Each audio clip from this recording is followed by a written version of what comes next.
Hey, what's up, guys? Welcome back to Guys at Magic. It's me, it's Steven, and today I'm joined by Hunter. Hunter, say hello. Hello, everybody. Today we're going to be featuring Hunter's Hail Caesar $300 upgrade. I am super excited. Hunter, Mardu, not that far off from Boros. Not that far off when it comes to making tokens, that's for sure. If you guys have not seen Hunter's $100 upgrade, why haven't you? Go check it out. It's in the description down below. And while you're down there, go ahead and hit subscribe on your way there.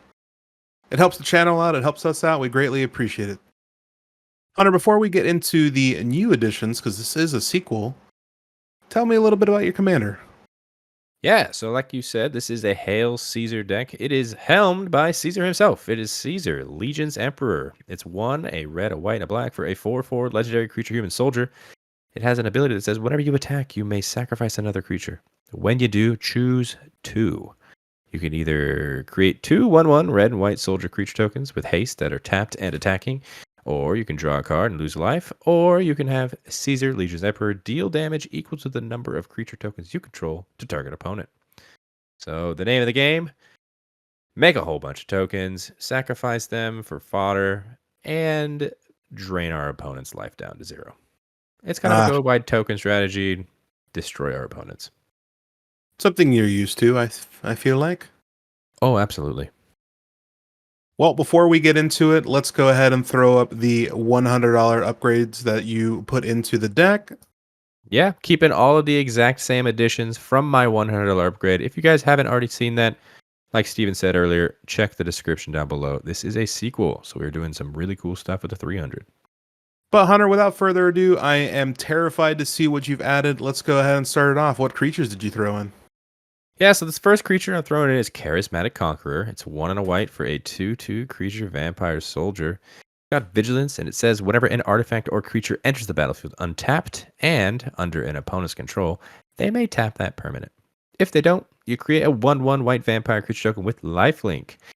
This is a fantastic card. It was just recently printed in the Commander deck from Lost Caverns of Ixalan. And let me tell you, it is going to be one of those staples in any kind of token strategy that is in white. This is a tax effect in itself that pretty much says, hey, you like your mana rock? You can tap it right now, or I get a 1/1. Most of the time, people aren't going to pay for that. You're going to be making 1/1s like crazy. Yeah, I feel like this is one of those cards where you're just like, oh, this is early in the game. What's a 1/1 going to do? And then it's scary. Yeah, coming down as a 2-drop early, this is so good of a card. The other creature, we already had Perforos, one of the gods. Might as well throw in the other god, the god of victory. It's Iroas.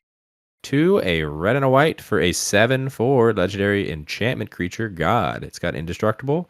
It says as long as your devotion to red and white is less than 7. Iroas isn't a creature. It says creatures you control have menace. It also says prevent all damage that would be dealt to attacking creatures you control. So we are a go wide strategy. What's better than going wide than giving everything a menace, as well as even if they do block, our creatures don't even get hurt. It's great. Yeah, this is one of those cards that when it hits the table, I just start packing up quietly and walk out. Watch out, man. If both gods are on the field at the same time, it's going to be not good for our opponents. Yeah, I'll go ahead and also go on record and just say I think this is the best god ever printed. Pretty good one. But looks like those were all the creatures. Did you add any fun other instants or sorceries or stuff like that? Yeah, we are throwing in here because we are a go wide strategy. I wanted to go ahead and add a Chroma's Will. 3, a white for an instant. It says choose one. If you control a commander as you cast a spell, you may choose both. It says creatures you control gain flying, vigilance, and double strike till end of turn. And creatures you control gain lifelink, indestructible, and protection from all colors until end of turn.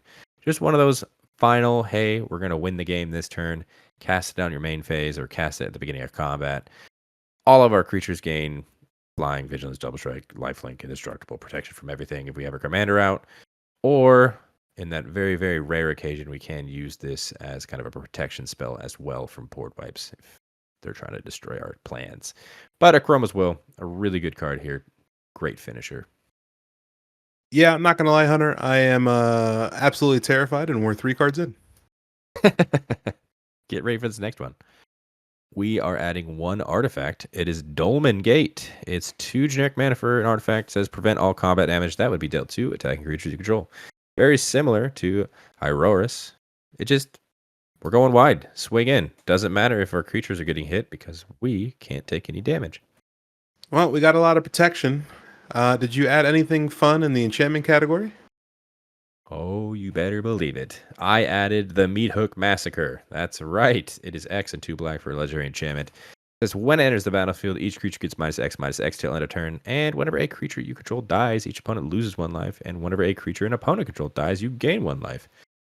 So, just a little bit of a drain and gain card. Once again, it fits perfectly in our deck. And if we draw this late game, we can wipe the board. If we're losing, kind of rebuild it going from there. Get our life back, drain our opponents. This card is so good. Yeah, you kind of brought it up. I don't really think you're going to be doing a lot of losing. Yeah, if you want to just play this just for 2 black mana, you can, and just give nothing if you're already winning, just to have this as a, like I said, gain and drain, just card on the field.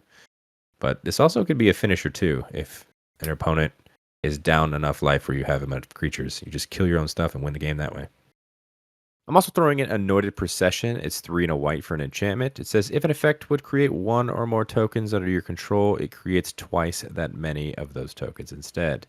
Now, I could have added Mondrak. I could have added Osier Talk to add triple tokens. But it's gotten to a fine line where I don't want as many token doublers, token triplers, and I feel like Anointed Procession is probably the best out of the 3 just because it isn't a creature. It's not going to be susceptible to spot removal, specifically exile ones you see, Path to Exile, Swords to Plowshares. It's a little harder to deal with. So Anointed Procession is the one I'm choosing for this deck. Our commander is going to make double the amount of tokens. It's going to be really insane in this deck. Oh, looks like we're going to be kind of short, simple, and sweet with the additions. Looks like we're going to get into some lands. Yeah, like you said, short, simple, and sweet. I really didn't want to touch this deck too much because I do love the Fallout decks. I think you should keep them as they are. But we are touching the land base because that, I think, is the most important thing to do for a deck, is to always make the lands as best you can. So these first 3, Blood Crypt, Godless Shrine, Sacred Foundry, it's the shocks in our colors. That's right. They enter the battlefield tapped, or you may pay 2 life to keep them untapped. They just got reprinted like crazy from the last set, Ravnica. Last 3 sets. It's like Ravnica. We have shocks. Congratulations. But Blood Crypt taps for a black or red, Godless Shrine, a white or black, and Sacred Foundry is a red or white. The final 2 lands we are throwing in here is Savai Triome. That's right, it's the Triome in our colors. Mardu, land, mountain, plain, swamp. And as battlefield tapped, it has cycling of 3, which is great. Fantastic Triome. And we're adding in Exotic Orchard. That's right, you're probably thinking, wait, what? Yeah, there's 4 of these Fallout decks, and Hail Caesar didn't have Exotic Orchard. The other 3 did. That's why on the screen, you see that this is a very cool Fallout version of this card. It didn't come in this deck for whatever reason. It's like the first Precon deck I could remember that doesn't have an Exotic Orchard. It's wild. 13 cents. Put it in the deck. This is the pinnacle of the upgrade right here. It really is, man. I didn't even notice that it wasn't in the 100 because I just assumed it was in the 100 until I was finally looking at exactly, because normally I just cut out the lands that are like, oh, they come in tapped. But then I really looked at the land base and was like, wait a minute. Where's Exotic Orchard? I had to throw it in. Well, I love the additions. They are absolutely terrifying. Now, obviously, when we add cards, we do have to get rid of some other fun stuff from the deck. We're going to go ahead and throw up on the screen Hunter's removals from the $100 upgrade that he did for Hail Caesar. Again, if you guys have not watched that video, go ahead and check it down below. But Hunter, I know you were talking about loving the Fallout set, but unfortunately to make room for some additions, I know you had to get rid of stuff. Talk to me about it. Yeah, so these first 2 creatures are creatures that just kind of didn't do the thing we wanted to do. And the thing we want to do is go wide and drain our opponent. So this first card, Butch Deloria, Tunnel Snake, 1 and a black for a 2/2 legendary creature human rogue. It has menace. It also has Tunnel Snake's rule, which means whenever Butch Deloria Tunnel Snake attacks, it gets +1/+1 until end of turn for each other rogue and or snake you control. And as an ability, we can pay 1 and a black to put a menace counter on another target creature. It becomes a rogue in addition to his other types. So it's kind of a mana sink where you can just start giving everything menace at a time. But guess what? We added Iroas. That's giving everything menace for free. So we just didn't want to throw a bunch of mana into this to give everything menace. And this is kind of selfish because it only gets +1/+1 at the end of turn. The other creature we are taking out is Ruthless Rad Rat, 1 and 2 black for a 2/2 creature rat mutant. It's got Squad, exile 4 cards from your graveyard. So if you guys don't know what it is, Squad, you can cast that for its additional squad cost, and you can cast it any number of times. And when you do, you create that many tokens of this card. It has Menace. That's it. It's a 3 mana 2/2 with Menace. And if you want 2 of them, you got to exile 4 cards from your graveyard. This card is just not that good. No, and to be honest with you, I don't even really think this goes into any rat deck, to be honest with you. I don't think this is a good card in anything. Yep, it's kind of vanilla. 3 mana 2/2 Menace. It's crazy how vanilla cards are getting vanilla nowadays, you know what I mean? Vanilla. Yeah, there's the regular vanilla cards just don't exist, man. If it's got 1 ability on it, it's vanilla. If it ain't Yargle, I'm not doing it. True. But that does look like those were the only creatures we removed. Did you remove any other spells? Yeah, we do have quite a bit of board wipes in the deck. Now that we added Meat Hook Massacre, it's time to take one out. We can't have too many board wipes. So this one I'm taking out is Hour of Reckoning. 4 and 3 white for sorcery. It does have Convoke, which means your creatures can help cast this. It says destroy all non-token creatures. That's cool. I get it. We're the token deck, so we're probably destroying everything but our tokens, which unfortunately does mean we would wipe our commander if our commander was on the field. But all in all, if we didn't have any creatures, this is still a 7 mana spell to destroy all non-tokens. I don't know. One of them had to come out, and this is the one that's coming out. Sorry about it. I mean, Hunter, to be honest with you, I do understand why some people might not like this card being removed, but the other board wipes you have, other than I think maybe 1 or 2, all just destroy your opponent's stuff. So I'm not a big fan of destroying my own things when I do board wipe. Yeah, absolutely. Our Reckoning is getting out of the deck. All right, board wipe gone. Talk to me about some artifacts, enchantments. Yeah, so I am taking out 2 artifacts out of this deck. This first one, Luck Bobblehead, 3 generic mana for an artifact. Bobblehead. You can tap it, add 1 mana of any color. You can also pay 1, tap it, and roll X 6-sided die, where X is the number of bobbleheads you control. Create a tapped treasure token for each even result. If you rolled 6 exactly 7 times, you win the game. This is all about luck, and it's even in the name. If you roll a 6-sided die, and this is the only bobblehead, you're rolling 1 6-sided die, and if it's an odd number, it does nothing. And if it's an even number, you get tapped treasure, which you can't use right away. It's not good. No, like David, I am not a fan of 3 mana rocks. This card, I feel like if you're not playing a bobblehead deck, then there's really no point. Besides luck, there is charisma. That's right. I am also taking out the charisma bobblehead. Might as well take both out. It's 3 mana for an artifact bobblehead. You can tap it to add 1 mana of any color. It also has an ability we can pay 4. Tap it to create X/1/1 white soldier creature tokens, where X is the number of bobbleheads you control. Activate only as a sorcery. I wish these bobbleheads, I know the luck one doesn't say it, but most of the bobbleheads actually say activate only as a sorcery. That's a bummer. I want to do this on my opponent's turn. And for 4 mana, it is pretty expensive, especially if we only have 1 charisma bobblehead out instead of just a luck. But since we are removing 1, might as well remove the other. I'm also getting rid of Wild Wasteland. It is 2 and a red for an enchantment. It says skip your draw step. And then at the beginning of your upkeep, exile the top 2 cards of your library. You may play those cards this turn. I get it. It's got card advantage in terms of you can see the top 2 cards and you can play those cards, but they are exiled, meaning until the end of your turn, those cards will just disintegrate forever. You'll never get them back. They're exiled forever. So if you had something really cool, if you played this on turn 3, you had something really cool that you exiled, and you're like, ooh, I wish I could keep that in my hand. Guess what? You don't. It's gone. And then you're not drawing any cards. So your hand's going to be pretty bare. I don't know. It's not that good. In Don't this get me deck. wrong.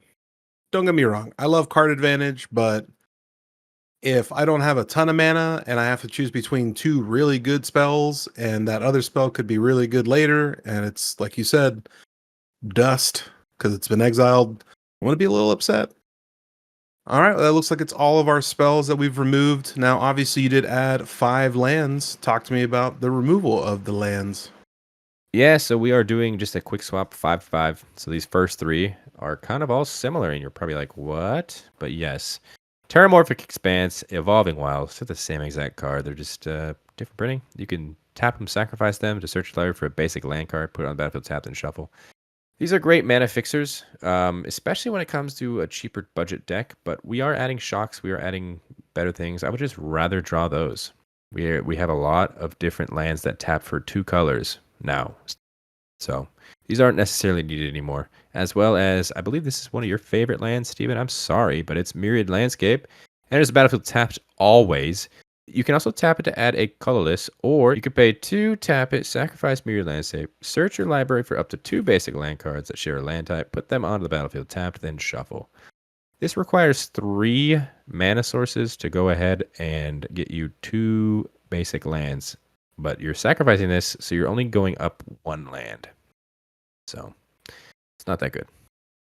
This is hands down the best land card printed in Magic the Gathering. You're wrong, and it's okay. Listen, man, I'm going to tell you, play this turn 1, land, Soul Ring, boom. So much fun. It was the first thing I ever did when I got my first Precon ever, and it made me fall in love. You know what's better than this? Bang, Soul Ring, next turn, pay this, get 2 basic lands tapped. Playing a land, playing a Soul Ring, playing something else. All right, tell me about these other 2 lands you got rid of.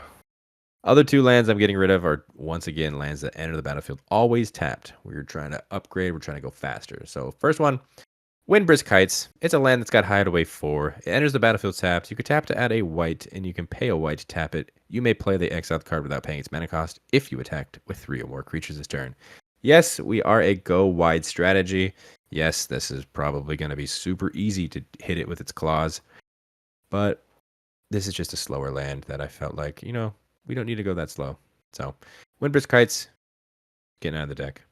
We are also getting rid of Canyon Slough. It is a swamp mountain that could tap for a black or red. It always enters the battlefield tapped. It's got cycling of 2. So, it's not good. We added a Triome, which can tap for 3 colors. It enters the battlefield tapped and has cycling of 3. So, it's an all-around upgrade. Is that it? That's it, man. That is all of my additions for the $300 upgrade. I was very pleased with it. I'm very excited about it. Well, like you said, my friend, short, simple, sweet. I love the additions. I'm absolutely terrified to go against this in the Precon battles, which if you guys don't know, we have some fun Precon upgrade battles that we actually play the decks we talk about. Go check them out. They're in our videos. But Hunter, before we move on to final thoughts, you were given $300 for this upgrade. What are we at, man? Yep, so at the time of recording this video, our total amount of money that we spent on all of these additions is $300.94. You heard it here first. He cheated. Disqualified. Disqualified. Great upgrade, Hunter. Any final thoughts on Hail Caesar? Yeah, I think the final thoughts on Hail Caesar are just probably from the $100 upgrade. It's exactly the same thoughts. This deck is very, very good. I think Caesar Legion's Emperor is a powerful, powerful commander coming in at 4 mana for a 4/4 that gives you 2 abilities when you sack something. It is really, really good. So it doesn't even need to attack either. So I don't know. I think this deck is powerful. I highly, highly recommend it to anyone that's looking for one of those kind of drain and gain decks. This will do the job. All right, well, that's going to do it for Hunter's $300 upgrade to Hail Caesar from the Fallout Precon series. Stay tuned for our Precon upgrade battles. They are coming soon. Like we mentioned earlier, if you're not subscribed, go ahead and click subscribe. Go ahead and like the video. And while you're down there, go ahead and leave a comment. Let Hunter know what you would have added. What would you have removed instead? We always read the comments. We love reading them. It definitely helps us out. Also, down below, you're going to see all of our beautiful patrons. If you guys want to donate any more than you already do just by watching our channel, we do have a link to our Patreon down below. You can also follow us on all of our social media. It is @GuysAtMagic for everything: Twitter, Instagram, and even TikTok. We're on TikTok, guys. Go check that out. And if you want to see the entire deck list, check out the link to the Mox Field. It is down below. But until the next one, we'll see you later. Peace.